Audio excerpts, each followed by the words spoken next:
My name is Janice Weeks. I am the Director of Workforce Central Career Centers, of which Jonathan is out there, but we have 3 locations, Worcester. We have a location in Southbridge, and under the leadership of Kathy Joy, Operations Manager, and Jonathan Cortez. Jonathan is the Director, Operations Manager here in Milford. At this point, I'd like to recognize a couple of dignitaries in the room, one of which is Jeff Turgeon. He's the Executive Director of Central Mass Workforce Investment Board. We also have from the board Ted Bauer, who is part of Mass MEP. And then, of course, we have a lot of staff and employers and some customers in the mix as well. Everybody's important, and these other individuals we'll get to in time. But we're excited to report that the unemployment numbers in Central Mass are heading in the right direction.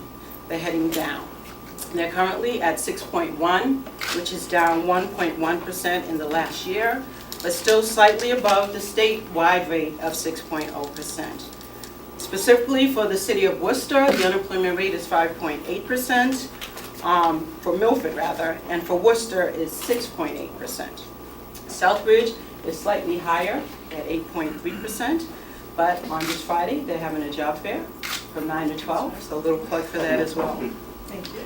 In the last year, we saw nearly 6,000 job seekers here at Milford and partnered with over 206 employers. At this point, I'm very excited to introduce Secretary Rachel Karprielian, who will take it from this point. Thank you. Good afternoon. Now, I've actually already been here. I've already been to this Career Center, so one of my goals is to get around to all 33 of them. And so far, I'm on a pretty good tour, I'm like on a road show, seeing a lot of the different ones. And what the good thing is sort of how much happens here, how they are hidden gems. Not always are hidden. Lots of times it is, a very important part of the community for the job seekers, particularly in those higher unemployment. But in each one of our 33s, we have terrific programs to help job seekers and giving them options to see what their next chapter is. And here, one of those options we're going to talk about today, in the particular lens, is giving them options on how to be their own boss. As you might know, that we've had over 248,000 job seekers and employers come into our career centers over the last fiscal year. It is no longer that idea that the career center is a place you come to file for your unemployment. That's gone the way of the dinosaur, but much more that these are places for next acts and new chapters, and ways and tools and pathways to help get them there. So our career centers have provided services to more than, since this administration began in 2007, wait for it, 1.4 million job seekers, 81,200 employers, successfully placing 650,000 people into successful jobs. And with that, we want even more. We want to increase traffic to our career centers, connect more residents with employers who have job openings. That is a key part, region to region, is who's hiring, what are they hiring for, and how do we get people looking for work trained and ready to step in to those myriad industries in different parts of the state. So we're going on a campaign. And over the next 2 months, you're going to be seeing and hearing a lot about our services. Messaging in English, Spanish, and Portuguese has gone up on billboards in over 60 communities, on trains, buses, commuter rail, South Station, North Station, touting what it is we do, connecting people with jobs. And look how beautiful that sign is. That is what people will see everywhere. We have our website, new, improved, more user-friendly for Career Center services that will contain testimonials on how these services have helped our many customers and how to easily find a center in your respective communities. So anyone who goes to monster.com will see our digital ads. We have public service announcements being produced and sent to TV and radio stations, as well as YouTube videos. Everyone under 35 watches YouTube videos. They don't try anything with us first seeing this YouTube video about it, so I think that's going to get a lot of looks. And to show folks their first steps on how they what they can do once they've lost their job. So I want to now show you our little video. We're going to learn about Kim. This is a story about Kim, a working mother of 2 who lost her job when her company merged with a competitor. Kim has worked as a customer service manager with the same company for the past 12 years. Kim needs help to look for a job, so she's turning to her local one-stop career center. Kim has come to the right place. Massachusetts one-stop career centers across the state offer a wide variety of free services to help individuals land a job. The first step is for Kim to complete a questionnaire. Next, Kim attends a Career Center seminar to learn more about the services offered by the Career Center, the job search tools available, and the state and federal resources for which she may be eligible, including employment and training opportunities. Kim also learns how to create a career action plan, which maps out the steps she needs to take in her job search. After attending the Career Center seminar, Kim meets with a job advisor who interviews Kim to assess her work history, education, skill set, and preferences for her next job so that she can match Kim to the appropriate services at the Career Center and with potential job openings. Kim's advisor helps Kim stay focused and on track with her career action plan. It's like having a personal job coach. Kim is encouraged to participate in the free workshops.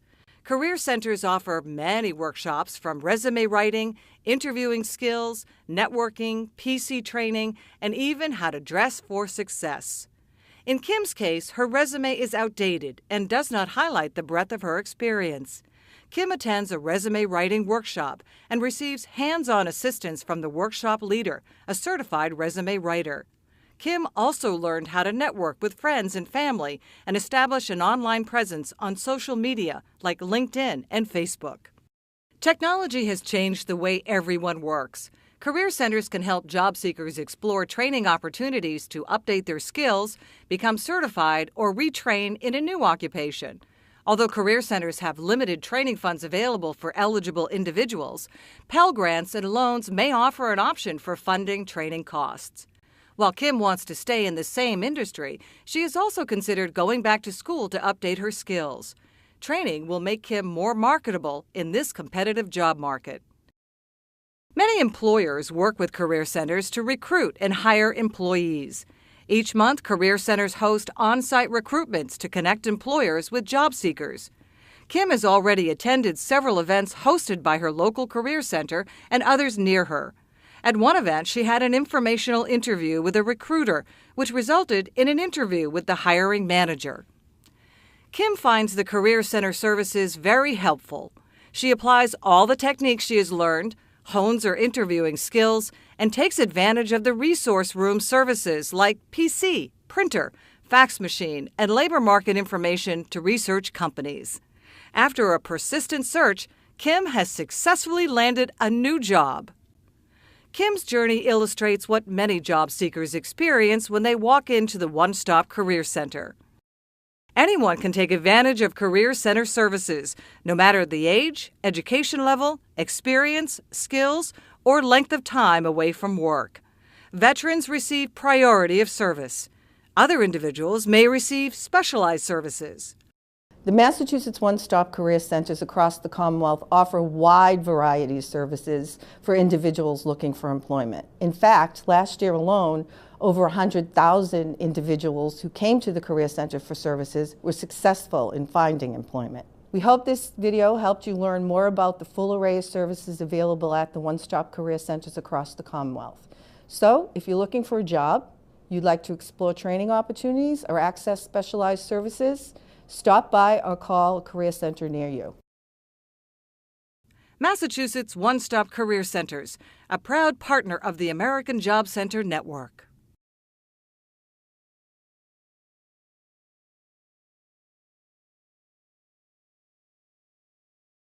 That is exactly what we do here. And our goal, and we believe this is a very conservative goal, is to attract at least 10% more traffic to our career centers through this outreach initiative. So last year we had 100,000 people that connected with jobs, so it stands to reason the more visitors, the more placements, the more work, the happier families we have out in our regions. And I think we're going to do better than that because a lot of people just don't know all that we do. And it is not just the first stop, it is the second, third, fourth, until your final stop is that of good and meaningful work. And as Governor Patrick has said many, many times throughout his career as governor, when all sectors of the workforce do well, the Massachusetts economy does well. And that includes populations who have to climb heavy barriers for good paying jobs, like people with quarries, people with disabilities, people who are coming out of military service where it's less obvious how that skill set will translate. And that is why we are here.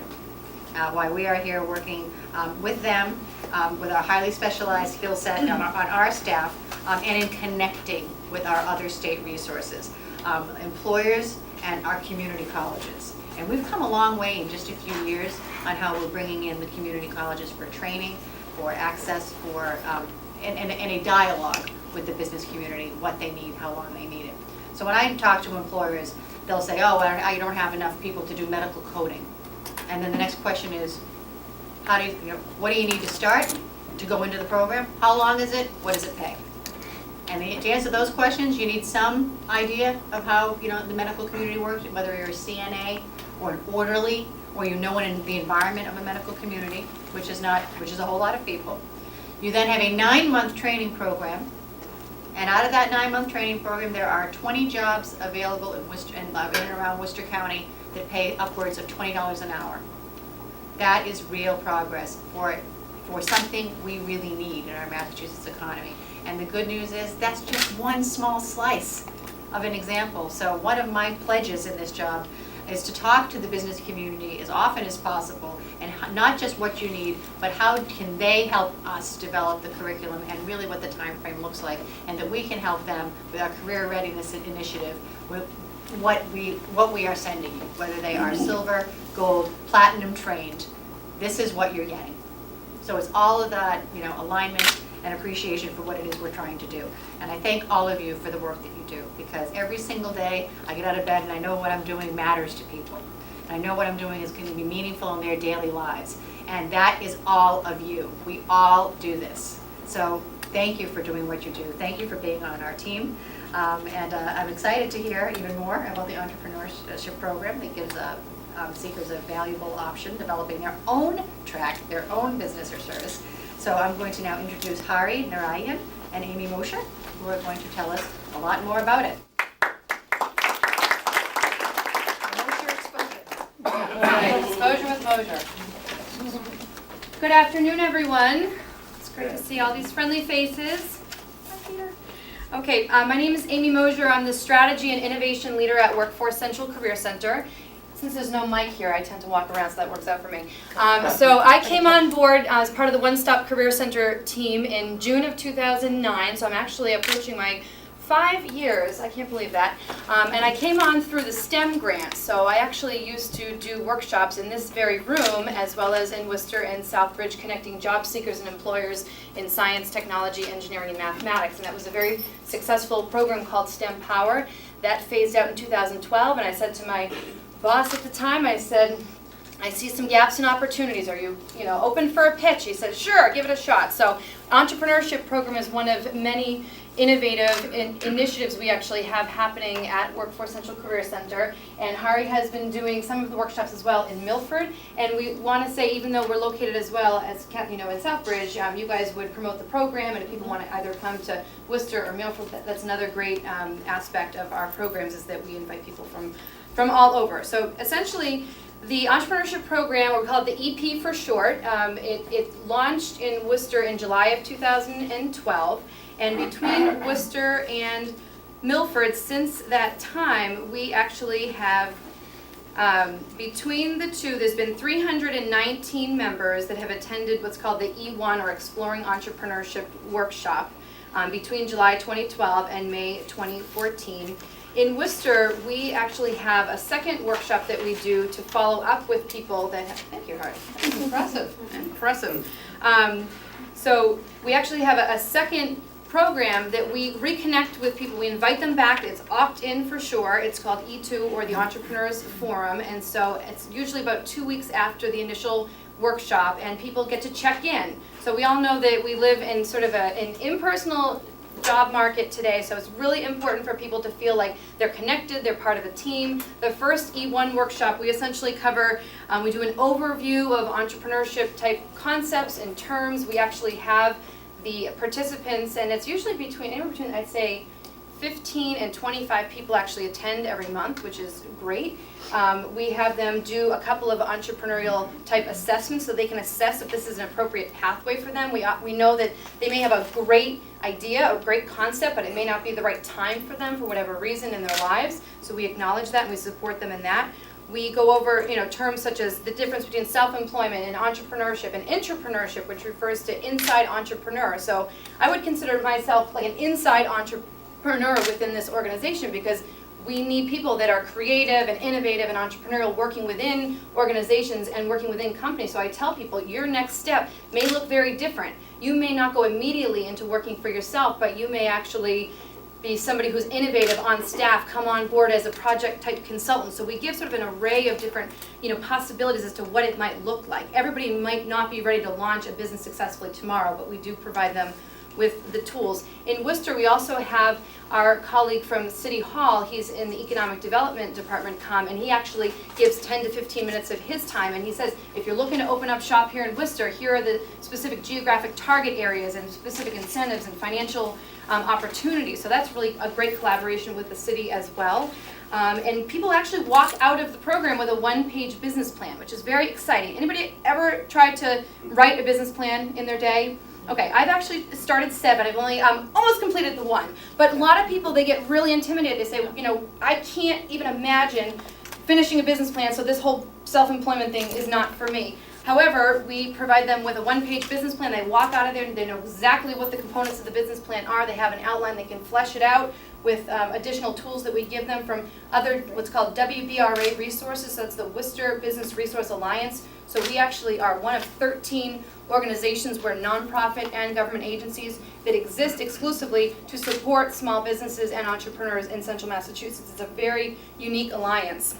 And so we provide them with all of those different members. We can't provide everything that people need to successfully launch a business, but we can refer them to workshops at Center for Women in Enterprise and the Small Business Development Center at Clark University, which are in different regional. There's 13 actual resources that we can refer people to actually follow up, and that's why I invite them to come back. I challenge them to come back in 2 weeks and say, what have you done? Let's break out the business plan. Have you done anything? Let's break out the action plan. Have you done anything to move yourself forward? And people are really shocked. They're like pleasantly surprised with themselves when they have an action plan. I have them identify what is the priority for their business. It's going to be a little bit different compared to their neighbor. Do they just need to get organized? So they need to go home and clean their home office. And then there's an action step by a certain date, and they feel like they're really accountable to themselves, and they actually come back and they have a buddy. They get to be accountable to another human being, which is amazing. And then another thing I just want to say that we've been able to do, which is pretty unique, somewhat radical, is that we have a TV show that we're able to invite our early stage entrepreneurs to really step outside their comfort zone and get on TV, make a pitch. So we are in partnership, Workforce Central and the Worcester Community Cable Access, or WCCA TV 13, is actually spotlighting both early stage entrepreneurs and work-ready job seekers every month. And so I'm going to let Hari sort of tell a little bit more about what he does in Milford and how we've worked together to support job seekers thinking about entrepreneurship, and then we will have time to go over a couple of quick clips. So thank you very much. Well, it's very, very similar to what we do, but I wish Eric Bloom was here, just to kind of go back into a little bit of history of how this all started. Eric Bloom was got laid off from his job back in 2009, and he was actually a Workforce Central a client. He came in and he actually coined this phrase, what we call the 2-horse race. And he said, while I am fulfilling all the requirements and looking for a job under the, collecting unemployment, he was also going to search, do a business plan to work for himself as well. So those are the 2 horses that he was going to run, and whichever wins, he was going to continue to work on that. What he found out was that the activities that are necessary to be an entrepreneur versus going and working for somebody else is exactly the same. In fact, he actually put all this in a piece of paper, but the focus is different. And so that's what he started. He got laid off in 2009, and within 1 year, he actually started his own business with his talents. And because we helped him with all the job search activities, he just said, I want to come back and pay back and so share his experience with people who are looking for a job. So in 2010, we actually started this job search entrepreneurship combination that people will be able to come by and learn about what are all the different ways by which that they can do that. And we actually did that. He started off coming back once a month to do that, and then obviously his time commitment was high enough, then we changed it from once a month to once a quarter. And then we were not able to make anything, and then that's when Amy got involved and said, you know what, we can do this ourselves. So we have the information, we'll be able to piggyback on top of that, we'll be able to do that. So, I know Eric Bloom said that he'll be here. He had a conference that's going to go until noontime, so he may show up in here by 12:30, but he said he'll be here. So when he comes in, I'll introduce everybody, him to you. But that was the seed that got this whole program started, and there was overwhelming support. As Amy was mentioning, there were like 15, 20 people. Every time when we have that, will come in, and many of them will actually be at different stages of, I'll ask questions like what is stopping them from getting started, whether it's funding, finances, ideas, plans. Again, all the resources that we will be able to give it to them. And I want to introduce Barb Feiner. She is actually the founder, CEO of a tech sandbox. It's not too far from here. That actually, Barbara, you want to say? Sure. Do you want me to come up or just Yeah. okay, sure. Whatever. Hey, I'm happy to have an opportunity. The sandbox is. Nice to meet you, I know, I appreciate it. And Maureen and all these other people. So I started Tech Sandbox a little over a year ago. Actually in Southborough, Becker College gave us facilities to do this. They took a risk with me and my vision and my idea.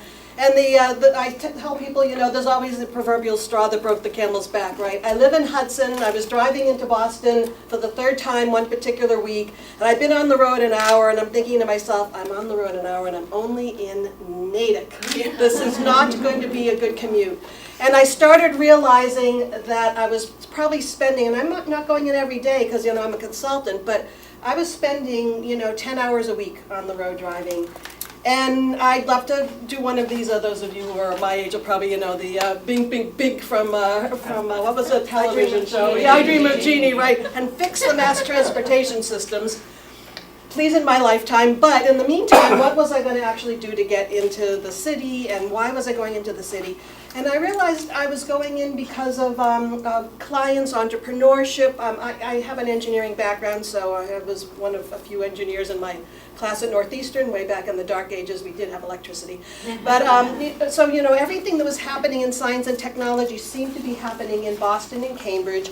All the fun stuff was happening in Boston and Cambridge. All the press was about Boston and Cambridge. Occasionally it would crawl out to Waltham and Newton or something like that, but mostly getting a lot of visibility for that area.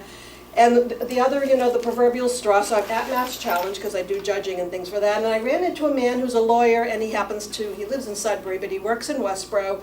We were chatting, and I was saying how, my commute and all that, and he said, it's funny, Barbara, yesterday I met at Cambridge Innovation Center with this fellow to help him, and I'm traveling in from Westboro, and he's traveling in from Harvard, and here we are driving into Cambridge to have a meetup.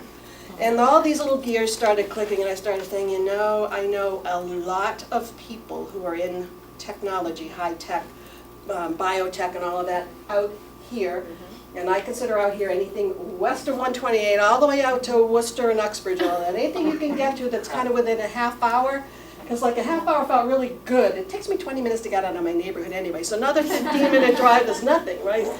So I started putting all those pieces together, did a lot of research, and then said, you know what, we need something here. And nobody's done it. And it's going to be a big risk, and it's going to be a lot of work, because there's kind of no destination, but I got to build this.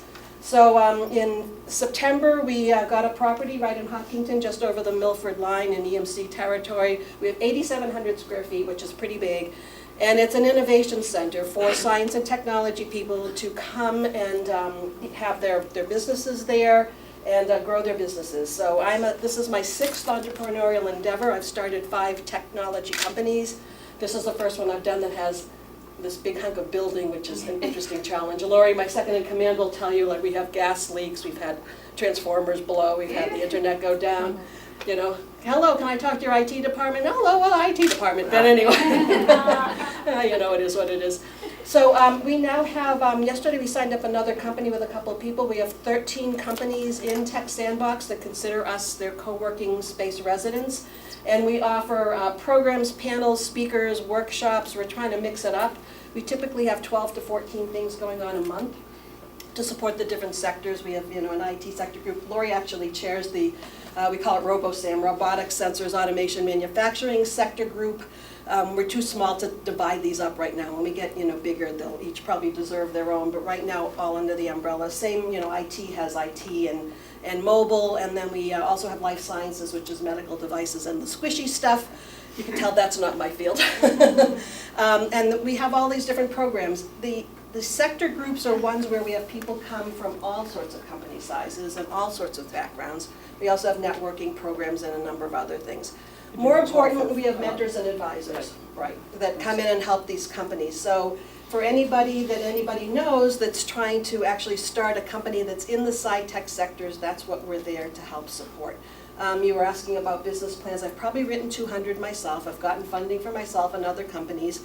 I also teach entrepreneurship at different colleges. I teach entrepreneurship, marketing, and business when I have time. Not doing it this summer, just finished up.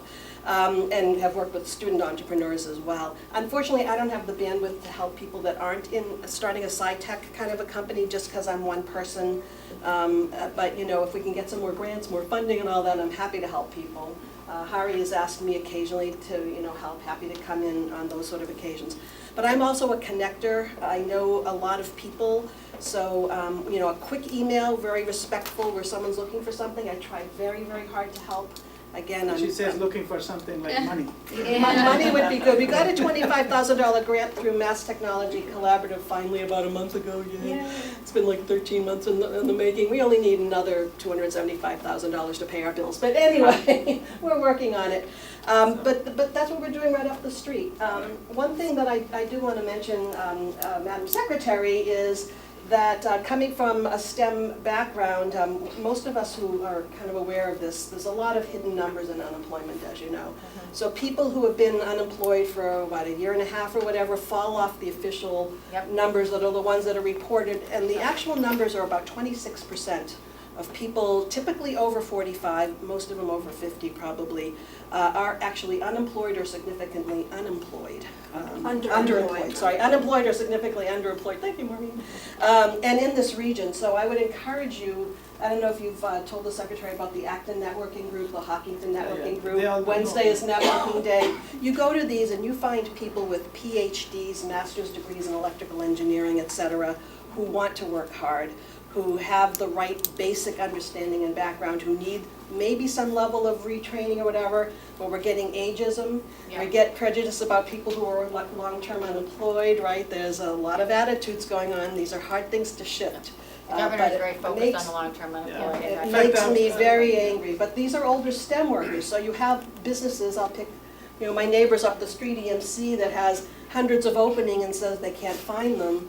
I'm sorry, if somebody just invested a little bit of money in these people, there's thousands of them out there. So, you know, that's one of my pet peeves. I actually have a program that I want to try to get a grant for to help retrain some of these people myself. Let me have your card, we'll talk longer about this. Be happy to, so thank you And for your the attention. governor Send came in people for your to us. opening. Thank you very Yes, much. yes, he did. That was a coup. It's like, woo. So in November. Thank you. I know we talked about Eric Bloom. I just see him walk in. So we were talking about you, Eric. Come on up. Whatever Harry said lies. Come on up. You know, we just mentioned about you know, the job search and entrepreneurship. Good to see you, Eric. And you know, we talked about your two-horse race, and you know, again, he's now running a very successful business. It's one of the success stories that here's somebody who actually got unemployed, but you know, looked into different options and running a business, and now starting to employ people working for you as well. So, if you want to take a minute or so. Absolutely. I'd like to begin by saying, though, is that the Tech Sandbox is an incredible thing. I'm not directly involved in it. My firm's been there for a while. I've been to a few of the events. And if anyone has funding and they're wondering where to put it, that's a great place. Oh, I love you. But anyway, I was the head of technology at an asset management firm in Boston.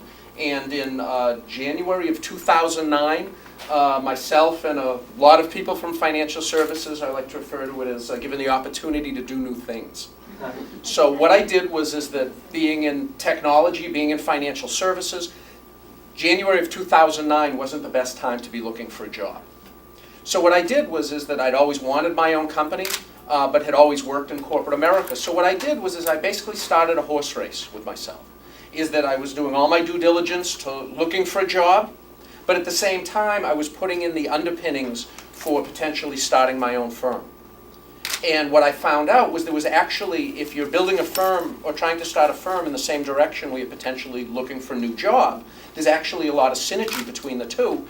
And actually I've spoken, I don't know, a number of times here upon occasion on how entrepreneurship can help your job search. Where many people who've done that, it's just like myself, ended up with my own firm. So what we do is we specialize in IT leadership and soft skills for technologists. So basically we teach techies to be managers. Being a CIO by background, it was right in my direction. But what happens is it's really interesting in being in corporate America, moving to a entrepreneurial job. I loved it for two reasons. One of which is it's nice to be part of the employer pool, rather than just looking for a job, being able to ultimately employ other people. I think that it's my background is as a manager, so I'm very comfortable with it. But also it generally helps the community. I live in Ashland. Actually, our company's based in Ashland. We've had services that we've purchased from local firms, which have helped the general economy, etc. So anyways, what I would say is that for people whether they be long-term unemployed, I've coached a number of them myself, and I have to agree with you, is that starting your own firm, even that if you don't want to ultimately do it, I did truly learn that it gives you the energy, it gives you a reason to learn specific areas, it increases your skill set. And probably, should I decide, I won't because my company's doing well, as they say, knock on wood. But if I decided now, 5 years later, to go back into a CIO type role, I would actually be more qualified for that job now than I was when I left it 5 years ago. So unless there's any questions? Yeah, no, Thank you. thank you so much. And I just also want to see some faces in here. I have Shivan, she's the president of the Chamber of Commerce, from Milford Chamber of Commerce. And Shifali Desai, she's one of the board of directors with the Chamber of Commerce, and she's also the vice president of the bank. I see David Price. You want to come on in? David Price, he's the founder, president, CEO, I don't know what the titles are. President owner is good enough. Titles. Of a local healthcare facility, and I was telling somebody, I said, when you were talking about the program about CNAs and things like that, I said, I wish David was here listening to it.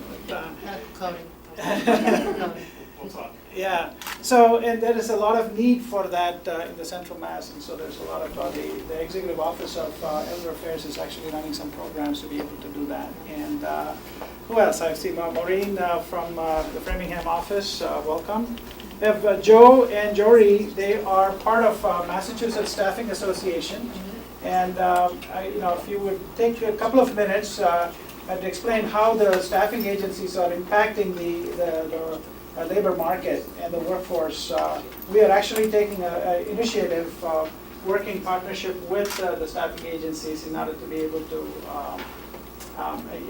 fill in that gap, because a lot of the companies are going in that direction. And I have Gabby from Northwest Mutual. Am I missing anybody else? So anyway, do you want to just going to take a minute? I'm not sure if we have enough time. Okay. I apologize for that. So, but as you can see from the passion from the staff, from Harry and Amy, one of our valued resources is our staff. They feel very passionate about what they do and the customers they serve. And without them, we would not be one of the career centers that is known for best practices and innovative ideas. And so I want to thank Amy and Harry at this time for what they do and for their presentation. All right, thank you.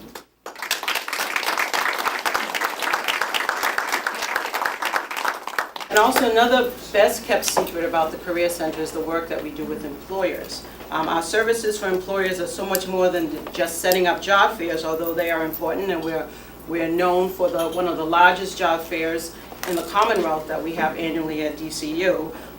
But also, people connect through JobQuest, and employers post positions on JobQuest. When fire tore through the Benoit building in Uxbridge in 2007, it impacted 25 small businesses, and we were there. When a tornado ripped through central Massachusetts a year ago, we set up a rapid response centers in many affected communities to expedite worker claims and connect employers to small business services. Ken Messina is head of our Rapid Response and Mass BizWorks program. He's going to come at this time and talk about the services we offer employers, and then he's going to introduce a business owner, George Blaisdell. Thank you very much. Thank you, folks. As we said, we have two customers out there. We have the job seeker and we have the employer. And I have to first say thank you to Secretary Karprielian, champion of all of these programs. It really helps to have you back, I'll tell you right now. One of the things that we say when we talk about employer services in Massachusetts, we save businesses. We save businesses, we make businesses better, we make businesses more productive. We have programs that can do that. We just have to get your ear so that you know about those programs. We have programs that can actually save and have averted layoffs throughout the state of Massachusetts. We have programs that can actually, and I'm speaking to the employers right here, right now, we can make your employees better, George, and everyone that has a lot of employees. And the way that we do that is through training. We have a lot of workforce training fund training programs that can help folks right up front to make your business thrive. And there's a lot of other services that I want to talk about real quickly here, but I want to get to the meat of it and actually show you that Ken's not just slinging it up here. That we actually brought an employer here that actually his business does business with 800 employees, employers, and probably hundreds of thousands of employees, George, throughout the state of Massachusetts and New Hampshire.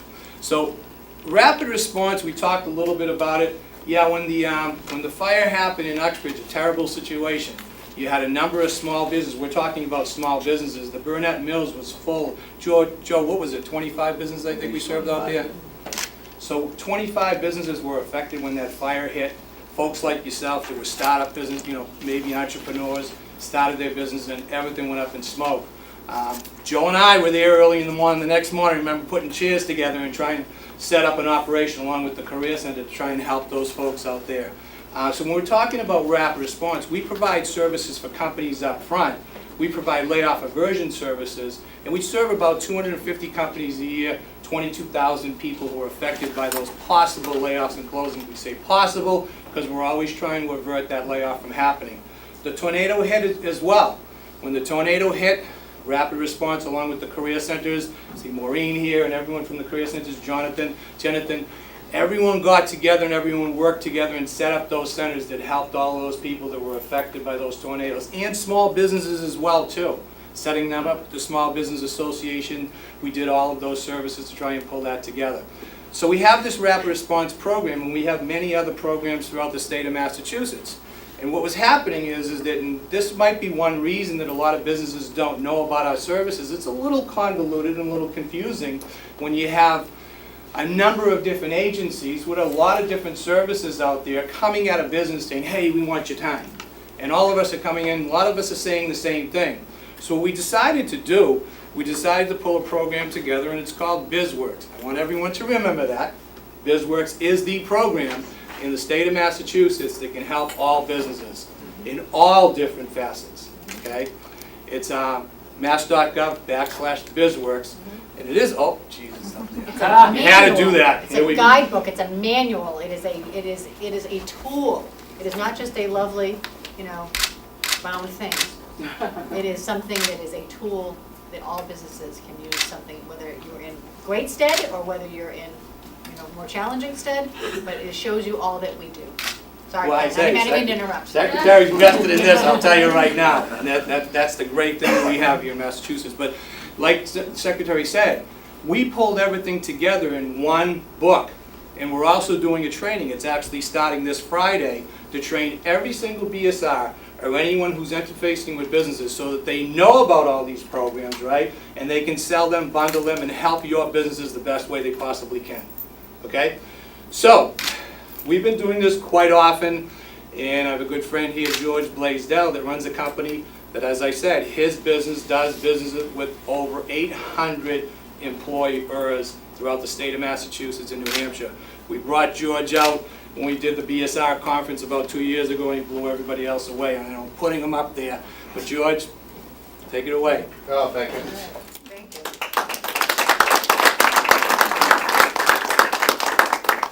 So I met Kenny years and years ago, and what kind of made Kenny kind of a focal point in my career is that I sell insurance, and I sell insurance from here to Hawaii, and I interface with businesses all day long. That's all I do is talk with business owners, entrepreneurs, and anywhere from a one-person group to 5,000 employees. So anywhere along. I do this insurance for Hopkinton, I do the busing companies that bus your kids to school in this area. I have a tremendous amount of clients, but I'm also talking to the owners and feeling their pain on a day-to-day basis. What brought me to Kenny initially, what really made me reach out to him, was I had a client in Danvers that was thinking about leaving the state. Other states are soliciting them for manufacturing, and they're giving all kinds of incentives. Bottom line is, Kenny got involved and saved the business. The business is still in Massachusetts, and that was probably about 10 years ago.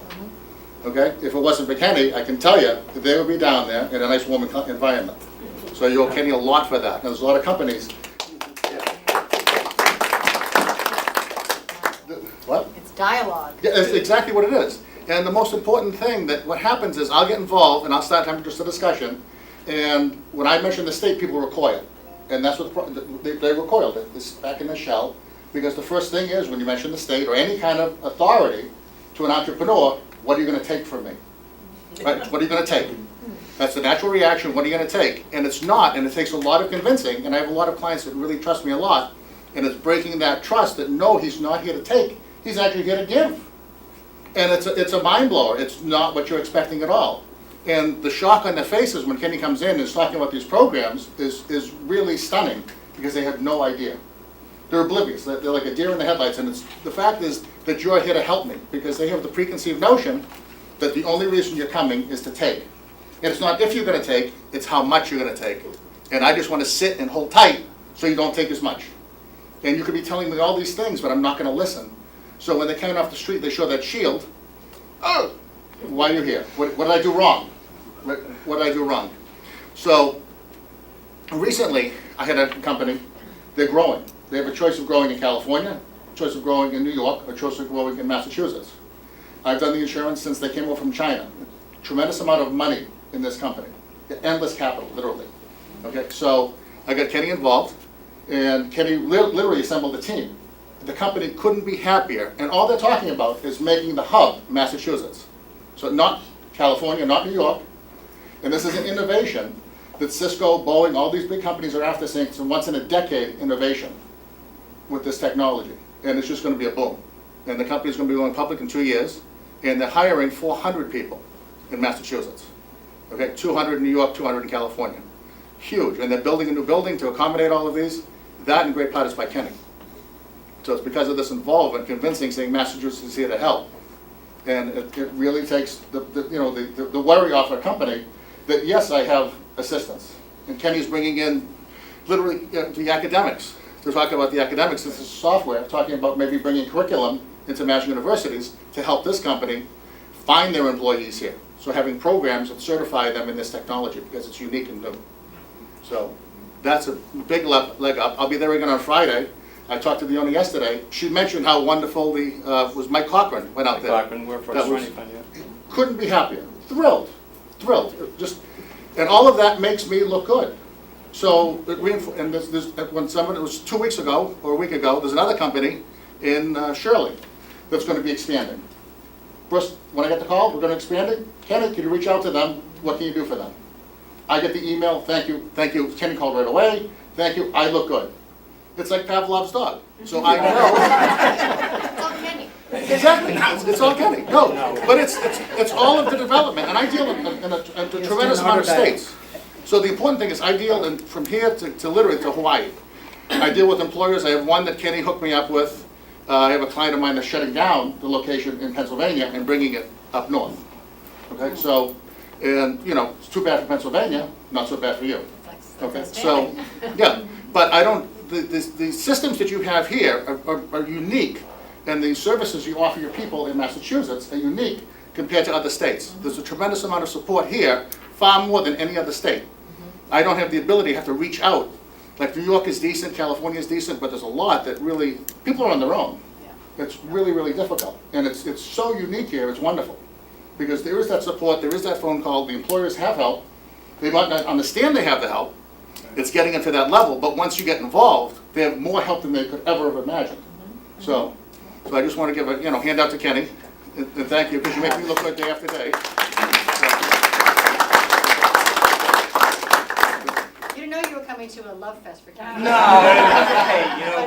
But I need to speak about Kenny too. I haven't been on this job all that long, but I mean, I hear there's a lot about he and his team. You have a terrific team. Great team. And they initiate, and that is really the difference. And they are public servants, to the core. And that is the one, great thing about being a state public servant is that we really see how those connections are important, and that we are here to make a difference in people's daily lives and to move our state forward. And speaking of which, is a perfect, introduction to my former colleague and friend, Representative John Fernandez of Milford. Come on in, John.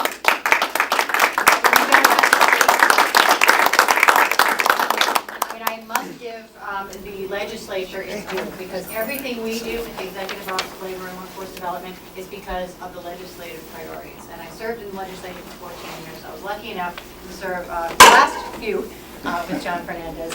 He does a great job advocating for this part of the state, not just for his rep district, but sort of the vibe of this part of 495, Tech Belt, all I've already called a lot of different names.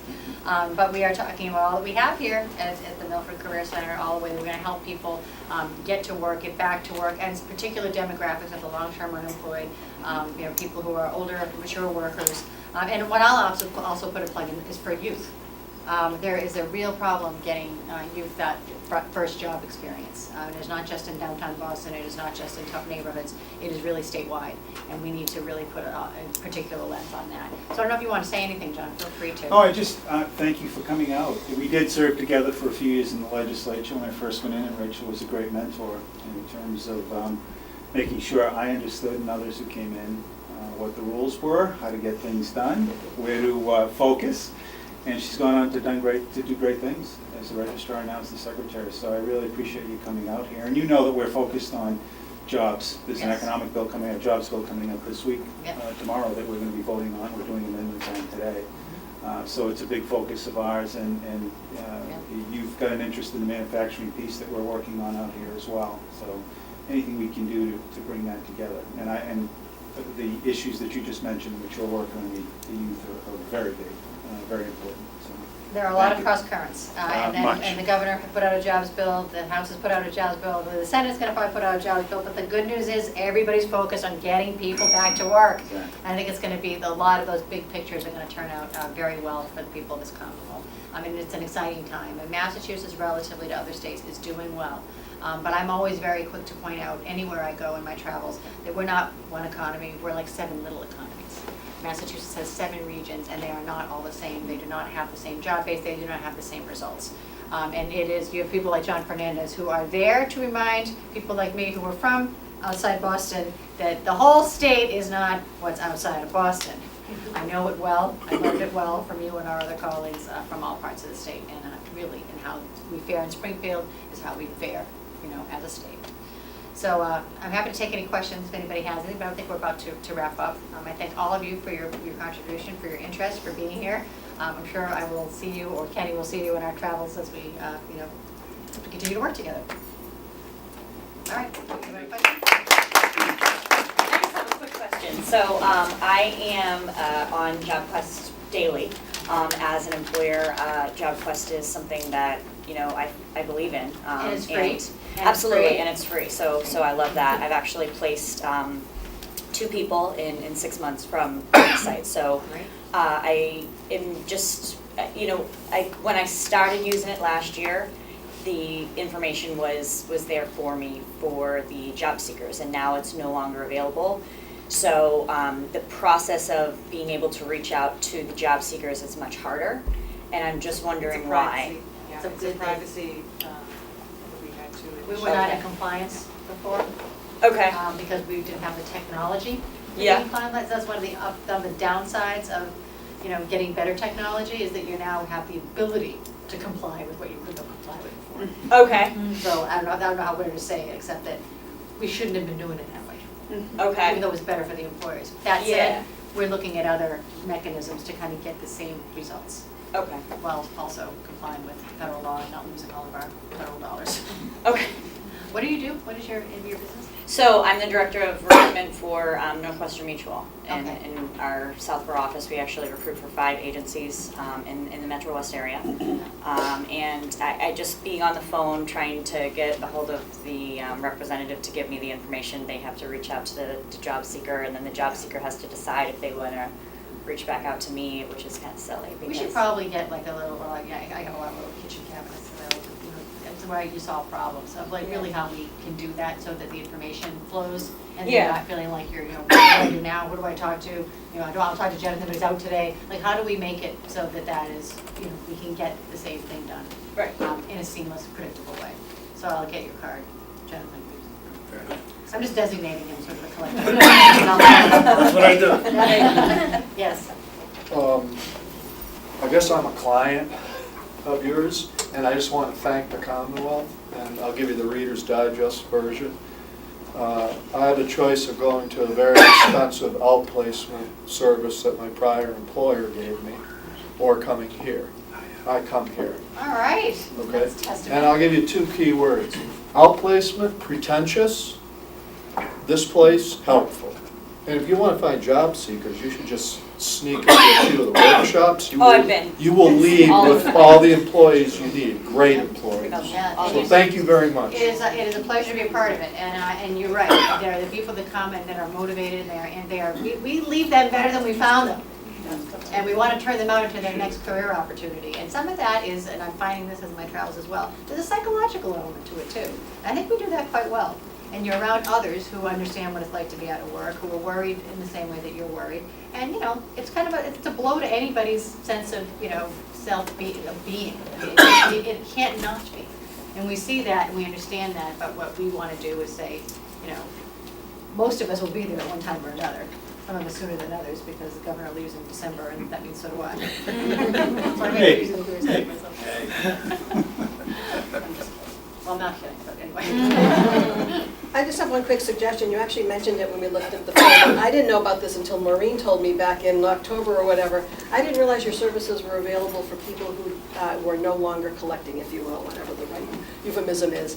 And I think that would be something that the state would do well to let people know, because there are people who've gotten frustrated and they don't realize there's any support systems for them. Yeah. Now, we represent, we're here for our citizens, and this is a public service. So And publicize that, it. by the way, we all pay for, because like everybody pays into the system that supports these things.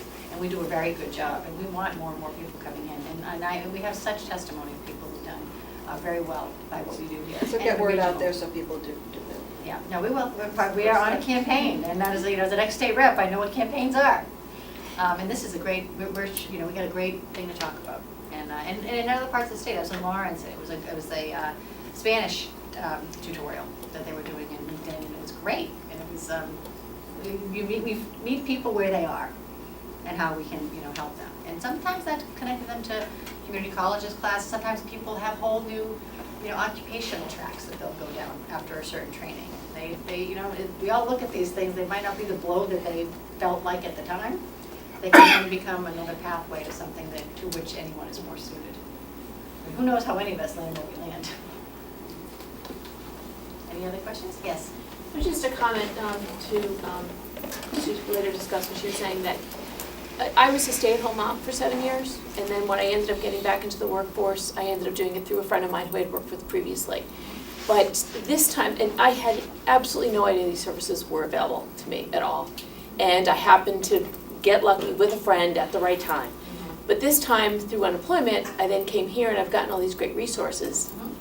There, I have friends now that are stay-at-home moms, their kids are going off to college, and looking to get back in, or for whatever reason they took a gap, completely unaware of these services. And I am actually handing out the calendar to them, saying, go, check it out.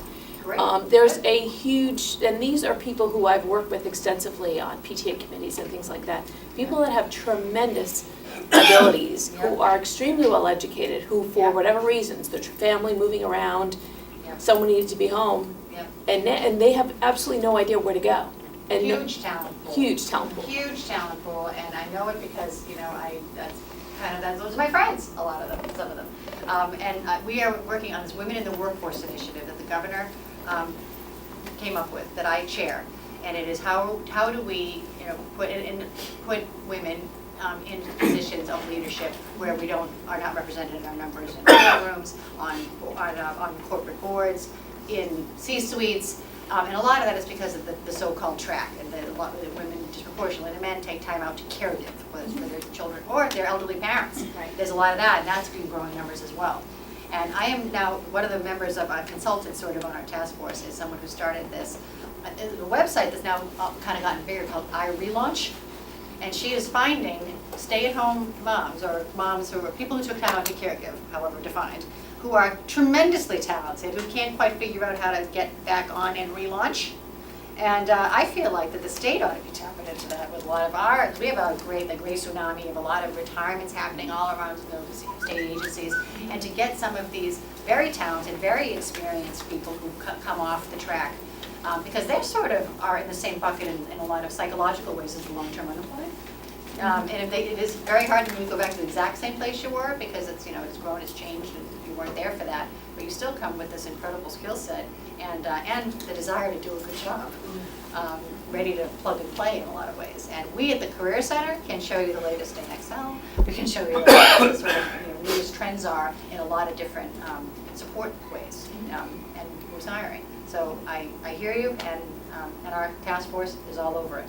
And we have a fellowship program right now that we are launching to graduate students in upper echelons of state government to give experience. So like for example, in my agency, we want to have a graduate level economist, because we do a lot of data gathering, and we have one economist who's literally been with the agency since 1974, and she's like a one-armed paper hanger. We throw everything at her, and so she will have someone to first download all that she knows, and second, to help with whatever data collection we're looking at a given moment.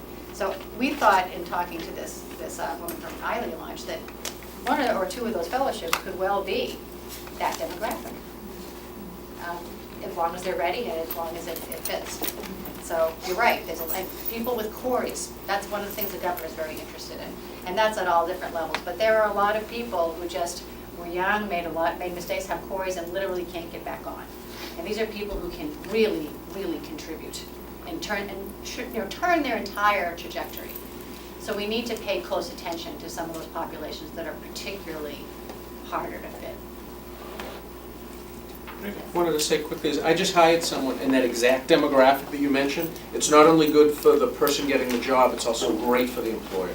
Yeah, I'll tell you, I used to be the registrar of motor vehicles, and you want someone who can tame customer service, find someone who's raised 5 kids. They can do it better than anyone. I'm not kidding, that is not a joke. Anybody else? All right, well, thank you so much.